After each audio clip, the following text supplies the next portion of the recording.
uma série de mensagens que tem a ver com esse Tadel, que tem a ver com esse treinamento. E nós vamos caminhar junto, compartilhando uma série de mensagens. E aqui eu quero deixar o crédito, né, para o autor do livro, Rick Warren, Uma Vida com Propósito. É uma série de mensagens, porque a gente sempre trabalhou um livro dentro do Tadel, e a gente vai estar trabalhando esse material junto com toda a igreja. E é importante demais que todos os líderes, todos os irmãos estejam presentes. E vamos estar fazendo o discipulado, né, com os irmãos. Amanhã tem um outro grupo de irmãos que vão estar conosco lá em casa para adorarmos e fazermos o nosso discipulado. Então nós vamos seguir fazendo essa série de mensagens que tem a ver com propósito. Por que nós estamos aqui? Né? Qual a razão, querido, de nós estarmos aqui no mundo? Será que a gente nasceu, cresceu, né, e morreu e acabou? É sem graça, né? Nascer, crescer, alguns nem multiplicam e morrer. Será que só para isso que Deus nos fez? Então eu quero orar com você para que Deus abençoe essa série, esse tempo que nós vamos passar. E é uma jornada, não é uma corrida de 100 metros, tá, querido? É uma jornada de uma vida. Eu não estou com pressa de acabar. Eu quero vir aqui todas as quinta-feiras falar sobre uma vida com propósito. E assim nós vamos viver com um propósito. Vamos caminhar juntos para descobrir por que nós estamos aqui. Talvez você tenha dúvida de alguma coisa.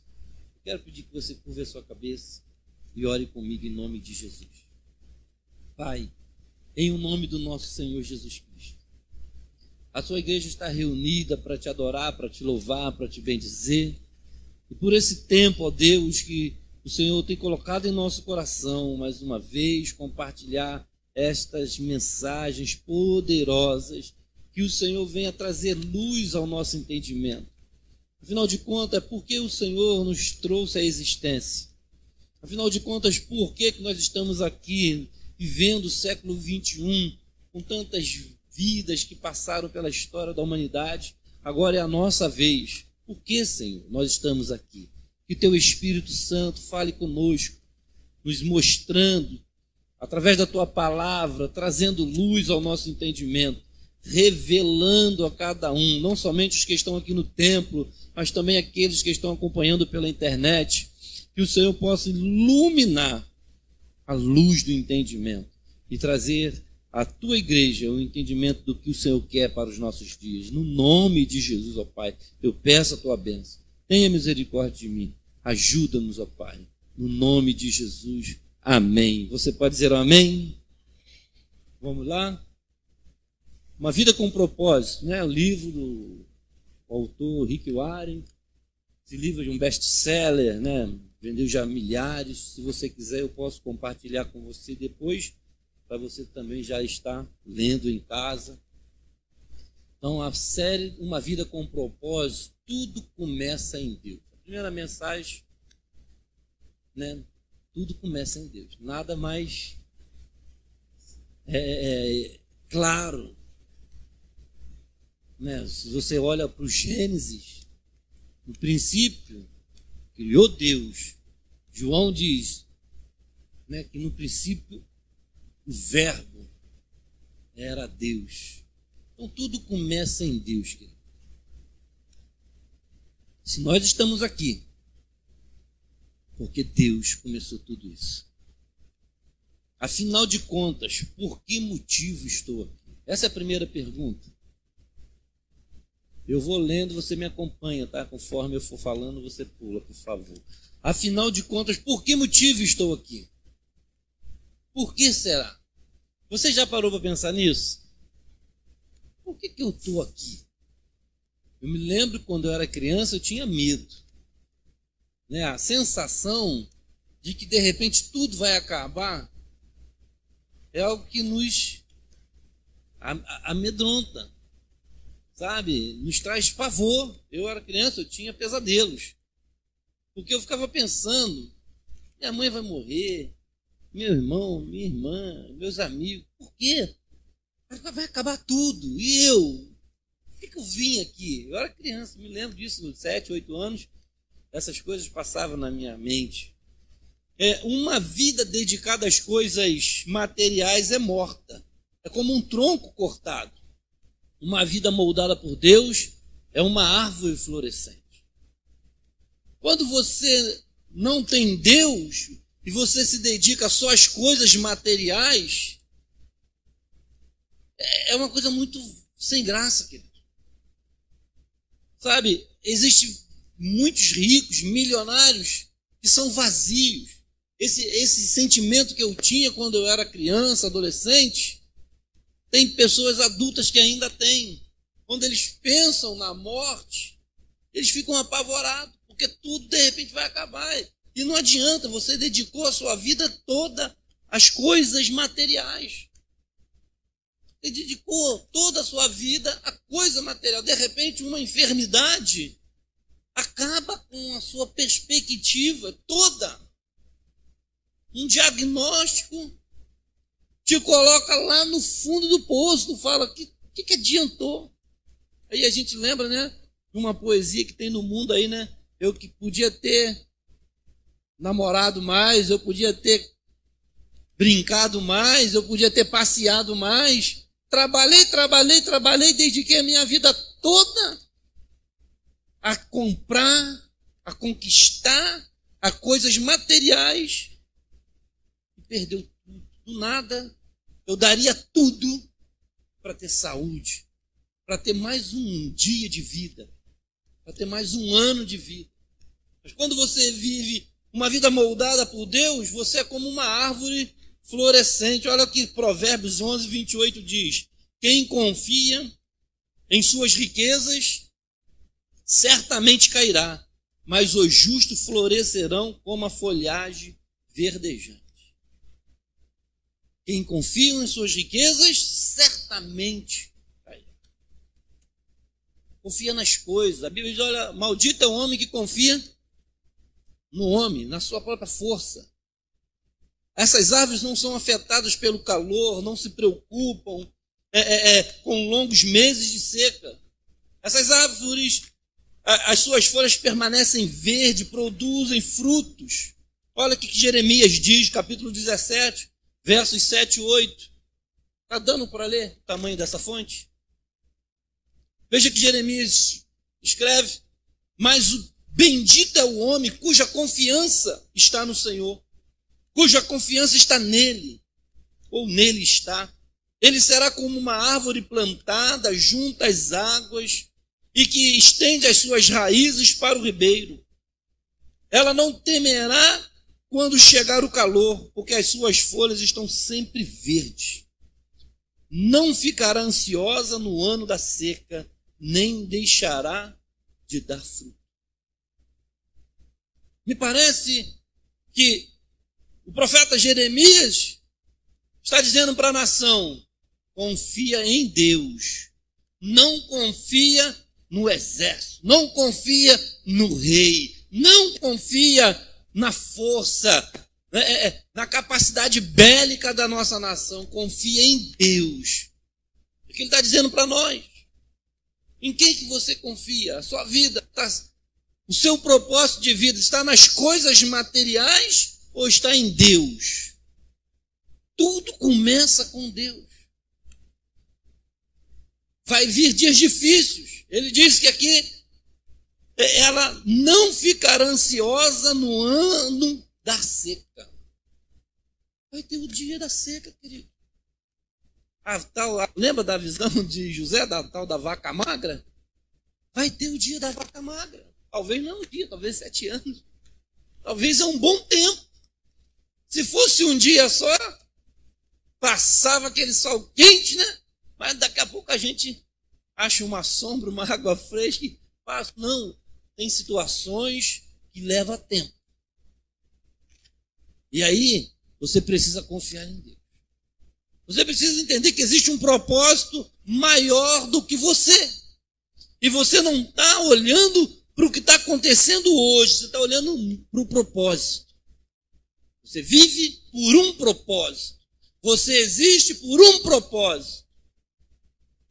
Qual é o propósito, pastor? Tudo começa com Deus.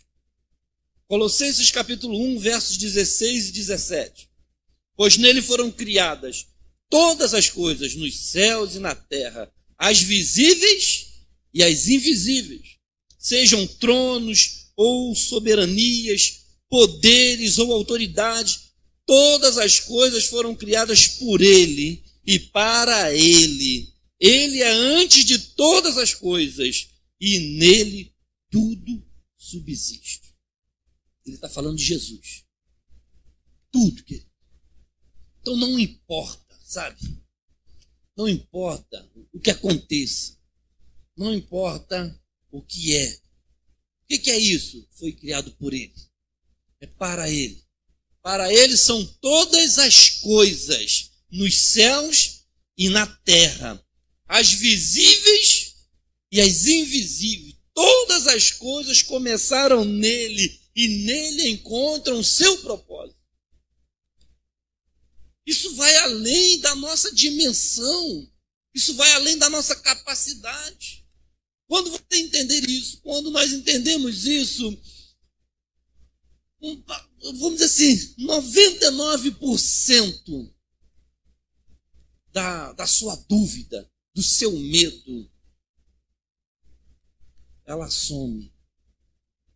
Né? Por que não 100%, pastor? Porque o diabo ele vai estar sempre colocando uma dúvida no seu coração.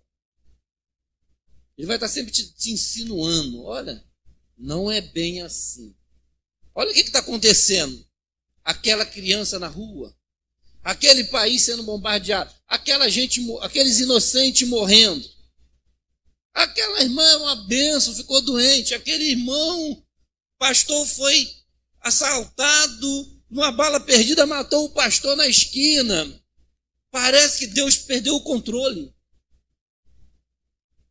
Eu encontro paz quando eu entendo que todas as coisas começaram em Deus e todas elas têm o seu propósito estabelecido por Deus.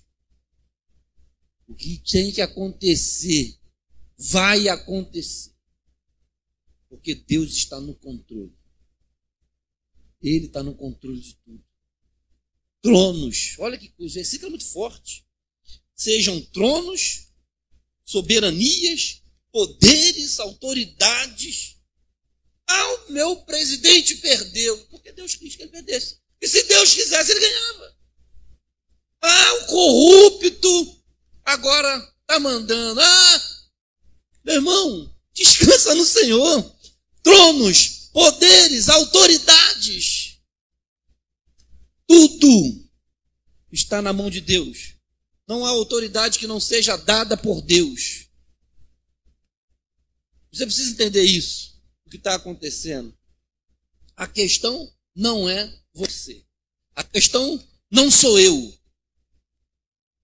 É disso, querido. O propósito da sua vida é muito maior do que você. É muito maior do que a sua família. É muito maior do que a sua existência. É muito maior do que o seu sonho. É muito maior do que as suas conquistas. É muito maior do que tudo que você imagina. O propósito para o qual Deus te criou não tem a ver com o seu sonho. O meu sonho. Eu vou estudar, vou trabalhar, porque o meu sonho, o meu propósito esse ano é isso.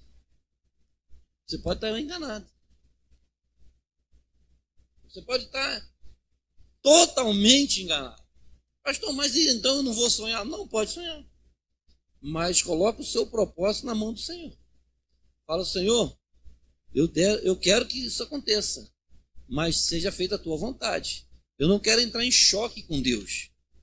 O meu propósito não pode ter conflito com Deus. Você nasceu de acordo com os propósitos de Deus e para cumprir os propósitos dele. O diabo vai fazer você ter desejos e vontades e sonhos que confrontam o de Deus.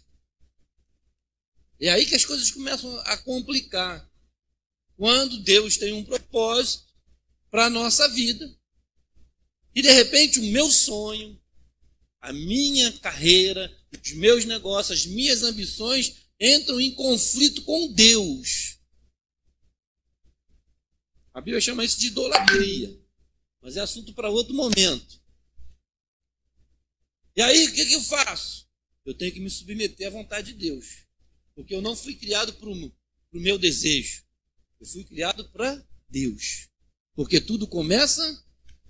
Então, todas as vezes que você tiver um sonho, todas as vezes que você tiver uma ambição, aspirar alguma coisa, você vai dobrar o seu joelho e vai mostrar para Deus: Senhor, essa é a tua vontade? Isso aqui vai glorificar o teu nome, porque eu nasci para cumprir o teu propósito. Eu nasci para o teu louvor. Eu nasci para isso. Eu não quero sair disso.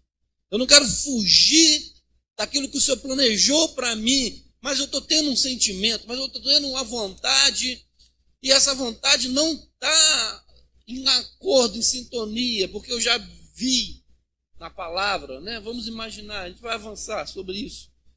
Então a questão não é você. A procura pelo propósito, pelo sentido da vida tem intrigado as pessoas por milhares de anos. Porque essa é uma grande preocupação. Isso porque normalmente nós começamos por nós. E começamos errado. Nós começamos pensando, querido. A questão é o seguinte: nós fazemos perguntas a nós mesmos, né? O que eu quero ser? O que eu quero ser quando eu crescer? O que eu quero ser? E aí você começa a trabalhar em cima disso. O que eu deveria fazer com a minha vida? O que eu vou fazer da minha vida? A gente sempre fala com nossos filhos: meu filho estuda, meu filho trabalha. O que você acha que vai ser da sua vida? Porque a gente está sempre focado em nós. A gente coloca sempre a nossa vida, as nossas expectativas na frente. Quais são os meus objetivos, as minhas ambições, os meus sonhos? Então, você percebe bem que nós fomos treinados assim desde pequeno e reproduzimos isso em escala, é quase que automático, né? Parece que é uma forma da gente encorajar as nossas gerações a lutarem, a vencerem na vida. Não estou dizendo que isso é errado, não. Eu estou dizendo que se a gente não entender, a gente pode focar só nas coisas materiais. Lembra que eu comecei falando? Nosso propósito de vida não tem a ver com as coisas materiais, mas nós, por sermos materiais, nós somos materiais, somos carne. Nós temos sonhos. Então, às vezes, a gente só lembra desse. Parece que é só esse mundo que existe. Lembra quando eu falava que quando eu era criança eu tinha medo do meu mundo acabar? E quando o meu mundo acabar? Para onde que eu vou? Vai acabar tudo. Nunca mais vou ver ninguém. Uma vez, eu assistindo uma entrevista com essa menina, aquela senhora lá da SBT, Hebe. Aí perguntaram para Hebe: você tem medo de morrer? Aí ela falou: não, medo eu não tenho não, mas eu tenho uma peninha. Eu usava muitas essas expressões, né? Eu tenho uma peninha, porque uma mulher, né, que venceu na vida, chegou onde chegou, tanta fortuna, conheceu o mundo todo e de repente acabou. Acabou. Ela ficou ficar com pena do fim da história, porque para ela acabou. Por que tem que acabar? Por que não pode continuar? Porque nós não fomos criados para viver só nessa vida. Mas quem não tem a esperança vai falar assim: poxa, eu vou morrer, vai ficar minha casa, vai ficar meu carro, vai ficar meus filhos, eu nunca mais vou ver meus netos, não vou.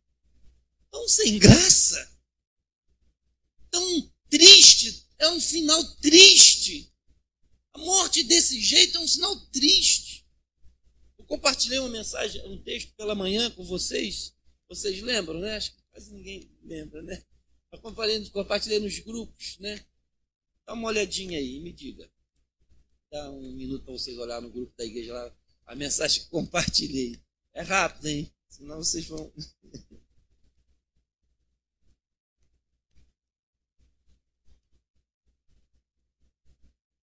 A mensagem que eu compartilho todo dia de manhã cedo, pelo Glorify. Vamos lembrar, quem achar e lê para nós.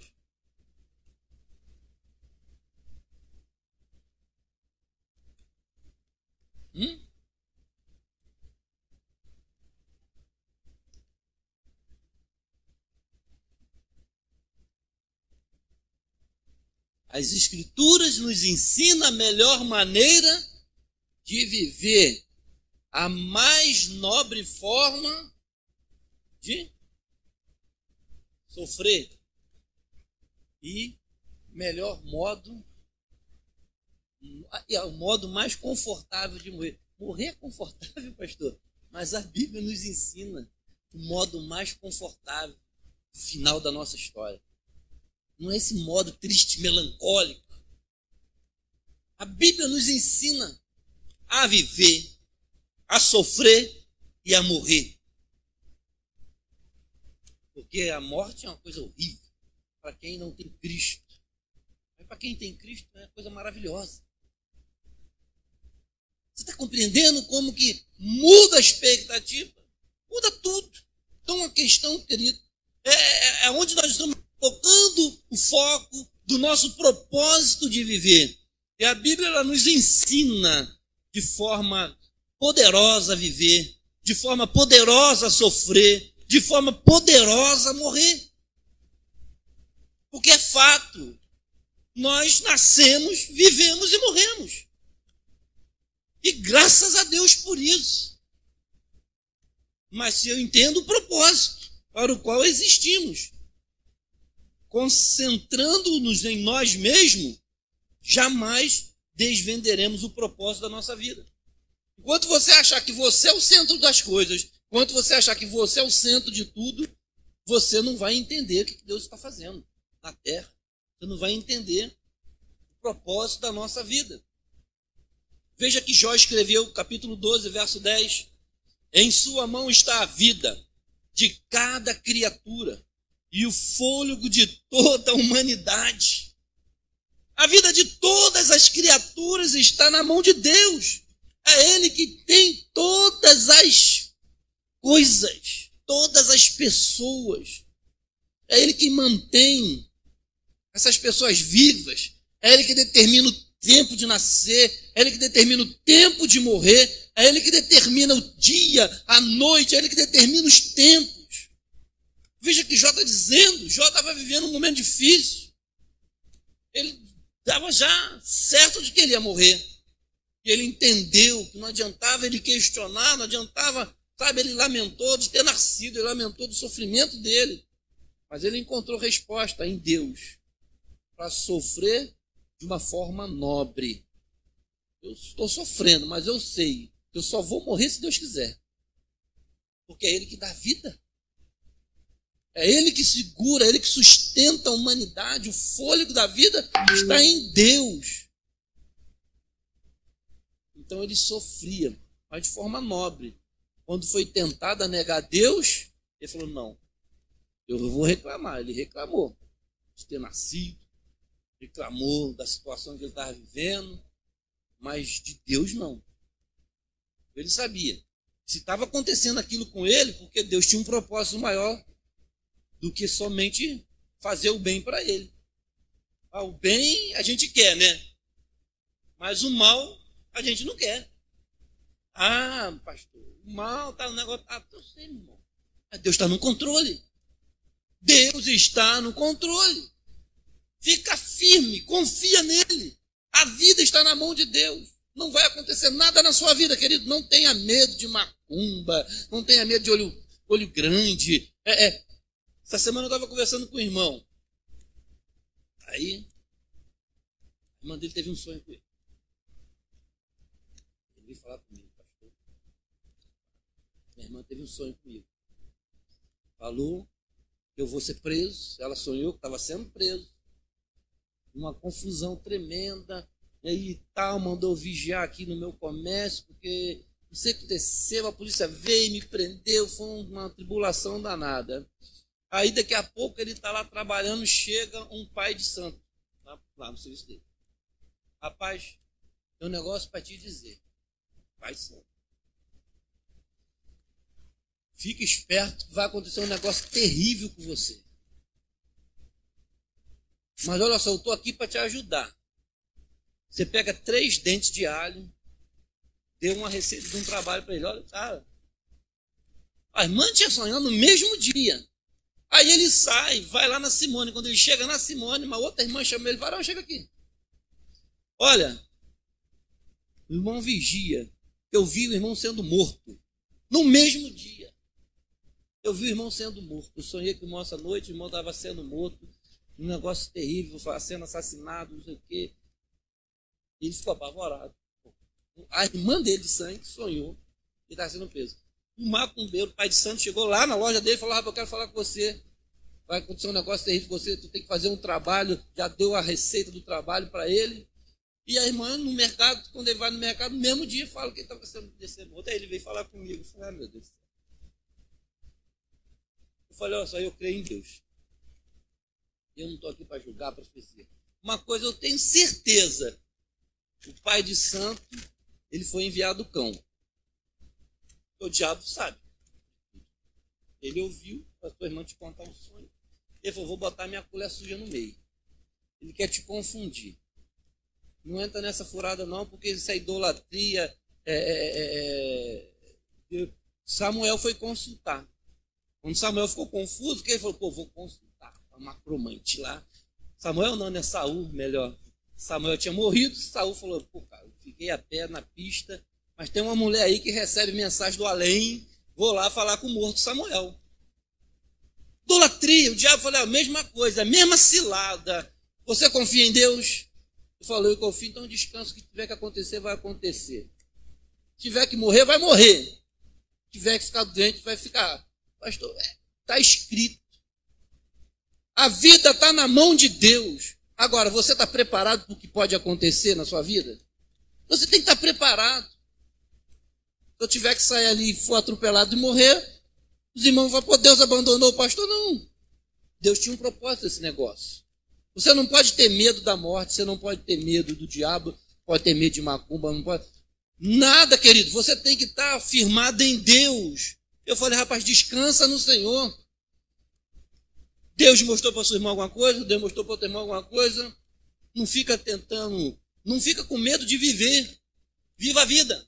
Acorde cedo, dobre o seu joelho, ora, Senhor, minha vida está nas tuas mãos.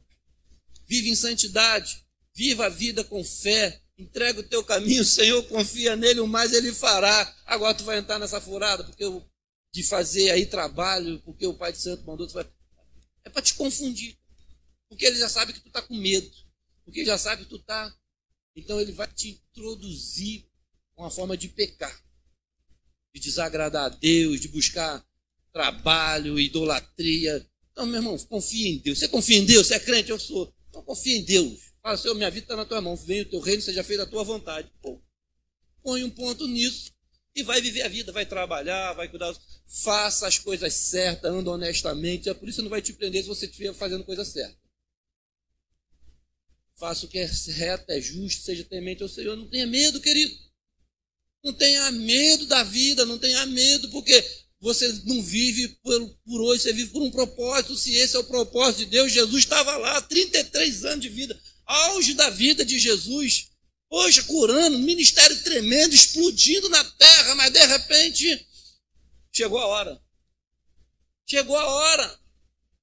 Foi para isso que eu vim ao mundo, chegou a minha hora. Ele falou, é chegado a minha hora. E aí ele orou. Ah, ele foi feliz? Foi chorar. Dobrou o joelho. Falou, pai, estou começando uma igreja agora. O negócio vai bombar. Eu amo meus discípulos. Tem que ser desse jeito? Tudo bem, eu confio em ti. Que seja feita a tua vontade. Você está entendendo, querido? Eu falei aqui outra vez, uma irmã no trem. Jesus vai, Jesus vem, não sei o que. Ah, Jesus, não vejo a hora que Jesus vem, que não sei o que. A irmã fala, ah, não, pelo amor de Deus. Jesus não vem agora, não. A minha filha teve filho agora que meu netinho nasceu, agora que eu quero curtir minha vida, Jesus vai vir. Você entendeu? O problema é que a gente estava olhando para a gente, acha que a vida tem a ver comigo. Ei, se Jesus tiver vir, ele vai vir, não está preocupado se seu neto nasceu, se sua filha casou, se você arrumou um marido novo, se você comprou a casa agora, trocou de carro. Pai, vamos estender mais uns 10 anos, porque a minha filha, minha serva, tem um carro novo agora, comprou uma casa nova, a gente vai vir agora atrapalhar o sucesso, a igreja está crescendo. Não, querido. Jesus não vai deixar de fazer o que ele tem que fazer por causa de mim ou por causa de você. O plano de Deus, a vida de todas as criaturas está na mão de Deus. Ao contrário do que dizem muitos livros famosos, filmes, seminários, você não irá descobrir o significado da sua vida olhando dentro de você mesmo. Os caras falam, não, você tem que olhar para a sua vida, ver qual é o meu propósito de vida. Olha para dentro de você, faça uma reflexão, se descobre quem você realmente é, para que você nasceu. Você precisa fazer essa introspectiva, né? Olhar para dentro de si. É provável que você já tenha até tentado fazer isso. Você não criou a si mesmo, então você não sabe para que você foi criado. Você não criou a você mesmo. Muitas pessoas tentam usar Deus para a sua realização. Mas isso é contrário à natureza e está fadado ao fracasso. Deus não existe para satisfazer você. Deus não existe para satisfazer os seus desejos. Deus não existe para fazer o que você quer. Você foi feito por Deus e não o contrário. Viver é deixar Deus usá-lo para os seus propósitos. Não tente usar Deus. Não tente usar Deus. A gente vê pessoas tentando usar Deus. Vou fazer isso para que Deus faça aquilo. Ei, tolice. A Bíblia chama de sacrifício de tolo. Deus não vai, por causa do seu sacrifício, mudar a história da humanidade. Parece contraditório, né? Mas é verdade. Não é contraditório, não. Pastor, então o que adianta a gente orar? Ora segundo a vontade de Deus. Vocês pedirem segundo a minha vontade, será feito. A gente precisa encontrar a sintonia de Deus. Enquanto a gente está sintonizado no nosso coração, enquanto a gente está sintonizado na nossa vontade, a gente perde a sintonia de Deus. Deus não foi feito para satisfazer o seu desejo. Deus fez você para satisfazer o desejo dele. É o contrário. Mas, infelizmente, tem muitas igrejas, muitos líderes vendendo essa ideia, principalmente a teologia da prosperidade. Você faz isso que Deus faz aquilo porque você fez aquilo. Não faça isso. Sirva ao Senhor por amor, por devoção, por temor, por honra, e Ele vai te dar o que Ele quer. Faça o que você tem que ser feito. Faça o que tem que ser feito. Ainda hoje eu falava com o Júnior num outro contexto, né, sobre a diferença do adulto e da criança. A criança faz o que quer. O adulto faz o que tem que ser feito. Nem sempre você vai fazer o que você quer. Você vai fazer o que tem que ser feito. Eu não queria fazer, mas eu tenho que fazer. A criança não quer fazer, porque ela não faz. Ela só faz o que ela quer. Faz pirraça. Agora o adulto não. O adulto maduro, ele não faz o que ele quer. Ele faz o que tem que ser feito. E manda quem pode e obedece quem tem juízo. Quem tem todo o poder é Deus. Eu não quero fazer, mas Deus mandou fazer. Então não é o que eu quero, é o que tem que ser feito. Porque eu não vivo para mim, eu vivo para Ele. Precisamos entender isso.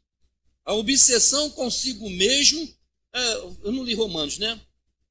A mentalidade da carne é inimiga de Deus. Olha só, Romanos 8, verso 7.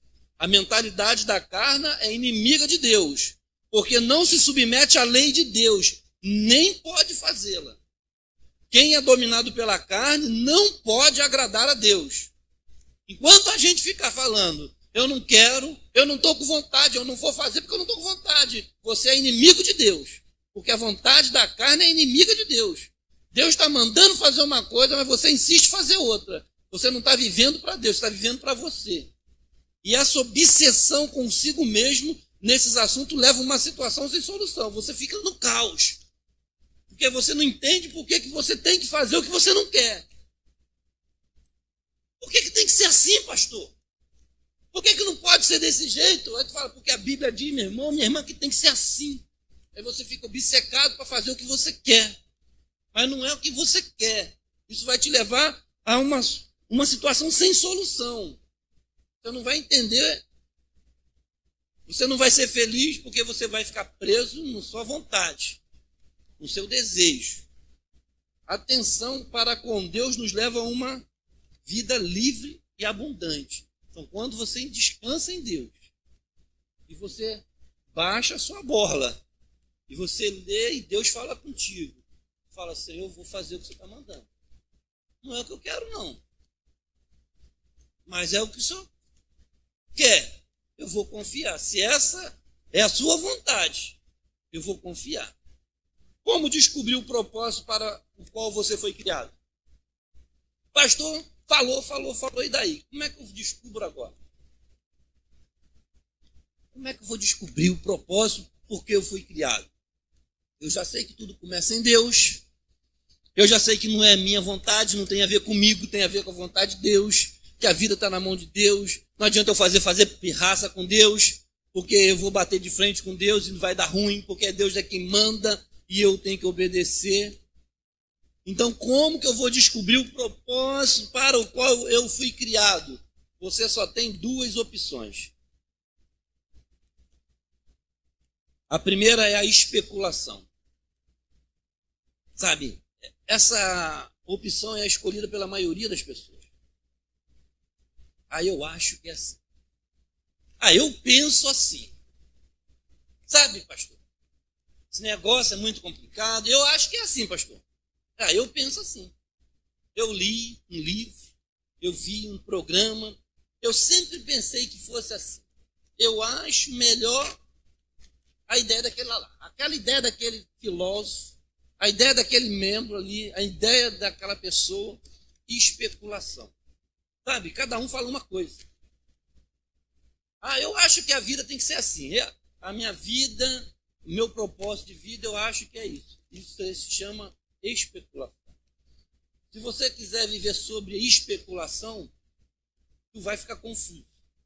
Porque cada um tem uma filosofia de vida, cada casa é uma casa, sabe? A casa do Antônio é diferente da minha casa, a casa da pastora é diferente da minha casa, porque a gente tem a nossa divisão de mundo. A sua casa é diferente da minha, eu educo meu filho diferente de você educar seu filho. Isso é especulação, porque eu acho que assim é melhor, você acha que assim é melhor. Se a gente vive assim, a gente está vivendo especulando. Agora, uma outra forma de descobrir o propósito na vida, a segunda forma é a revelação. Diferente de especulação, podemos nos voltar para o que Deus revelou sobre a vida na sua palavra. A Bíblia é a palavra de Deus revelada. Aqui está contido, querido, todas as coisas que a gente precisa para viver. O modo mais fácil de descobrir o propósito de uma invenção é perguntando ao inventor. Ele fez isso aqui com um propósito. Alguém já inventou alguma coisa que ninguém nunca viu? Aí o cara pega aquele objeto, te dá um objeto, fala, usa lá. Olha. Para que isso? Você tem que perguntar para o inventor, o criador. Para que o homem existe? Pergunta para Deus. Descobrir o propósito da sua vida funciona da mesma forma. Pergunte a Deus. Ele não nos deixou às cegas. Ele nos deu palavra para ficarmos, nos questionando o tempo todo, conjecturando. Ele claramente revelou ao longo da Bíblia pelo menos 5 propósitos para a nossa vida. Então, ao invés de você ficar por aí perguntando o filósofo X, vendo a entrevista do fulano de tal, daquele psicólogo, pergunte para Deus por que você existe. Pergunte para Deus, procure a resposta em Deus. Ele deixou a Bíblia. Por milhares de anos, filósofos brilhantes discutiram, ponderaram sobre o significado da vida. Os homens, os grandes filósofos da Grécia Antiga, você tinha lá Platão e tantos outros, Aristóteles, ser ou não ser. Eis a questão. E ninguém sabe o que vai ser. Mas Deus sabe. Deus, a sua palavra, revela. É tudo especulação, mas a Bíblia, o manual do proprietário. Nós não gostamos de ler manual, né? Quem já aqui leu o manual do celular que está usando? A gente não gosta de ler manual. Está vendo aí? Quem aqui já leu o manual da geladeira? Você pega a geladeira, mete na tomada e sai usando, né? Ah, eu já sei como é que é, pastor. Para que eu vou ler manual de geladeira? Manual de carro. Quem aqui já leu o manual do carro? A gente não gosta de ler manual. Está aqui, ó, o manual da sua existência. Manual da vida. Ela revela por que estamos vivos, como a vida funciona, o que evitar e o que esperar do futuro. E aí a gente está todo enrolado porque não leu o manual. Conclusão, querido, eu quero terminar. Vamos colocar de pé, Júnior vai louvar. Hoje foi só o primeiro dia. Que horas são? 5 minutos. Deus não é apenas o ponto de partida da vida. Ele é a fonte da vida. Tudo começa em Deus. Hoje foi só o primeiro dia. Para descobrir o propósito para a sua vida, volte-se para a palavra de Deus. Volte-se para a palavra de Deus e não para a sabedoria do mundo. Você deve edificar a sua vida sobre as verdades eternas. É sobre a palavra. Edifica a sua casa sobre a rocha. Não sobre psicologia popular, ditados populares, ideias de esquina, livros de autoajuda, histórias inspiradoras. Ah, eu vi a história de uma mulher. Agora o Facebook é essa coisa linda, maravilhosa. A gente ouve muitas histórias legais. E a gente quer fazer aquilo na nossa casa, a gente quer fazer aquilo na nossa vida. Mas será que aquilo tem a ver com Deus? Influenciadores digitais. Olha, a gente está cheio de influenciadores. Tem muitos bons. Muito respeito. Tem muitos influenciadores bons. Mas também tem muita tranqueira. Tem muita gente levando, tem muito influenciador levando crente para o buraco. Revelação no Facebook agora, meu. Tem um monte de crente aí que vive de revelação de Facebook. Ei! Bíblia! Palavra de Deus. O manual é a Bíblia. O manual do crente é a Bíblia. Os estímulos para alcançar o sucesso em livros de autoajuda. Bíblia. Curve a sua cabeça nesse momento. Pai, o Senhor nos criou para o teu propósito. E nós escolhemos, ó Deus, viver debaixo da sua revelação. Nós nos cansamos das especulações dos homens. Nós queremos viver, ó Deus, sobre a tua palavra. Comece a orar, comece a falar com Deus. Ore assim, querido, nessa noite, para nós terminarmos. Vai para casa pensando, Senhor, eu existo para fazer a tua vontade. Diga, Senhor, eu existo para fazer a tua vontade, eu não quero fazer diferente. Pai, no nome de Jesus, obrigado pela tua palavra. Obrigado pela revelação que o Senhor nos deu nessa noite, ó Pai. Porque nós queremos viver para o teu propósito. Nós não existimos para fazer a nossa vontade. Foi para Ele, por Ele, para Ele que todas as coisas foram criadas, as visíveis, as invisíveis. Foi para a glória do nome do unigênito, teu Filho amado, nosso Senhor Jesus Cristo. E, Senhor, muitas vezes nós resistimos à tua vontade, muitas vezes nós resistimos à tua palavra por causa da nossa natureza carnal, por causa do homem interior que nos impulsiona a viver segundo o curso desse mundo, mas nós queremos seguir a tua palavra. Se os céus te louvam, eu também. Se as montanhas te louvam, eu também. Se os mares te louvam, eu também quero te louvar. Eu não quero ficar fora da tua vontade, ó Deus. Que o Senhor abençoe a tua igreja, ó Pai, que possamos ir para os nossos lares, entendendo por que o Senhor nos fez. E que durante esse tempo, Senhor, o Senhor nos revele cada dia mais através dos propósitos para os quais o Senhor nos trouxe à existência. Em nome de Jesus. Em nome de Jesus. Que Deus te abençoe, querido. Que Deus abençoe você que está em casa. Se Deus permitir, nós vamos continuar adorando ao Senhor.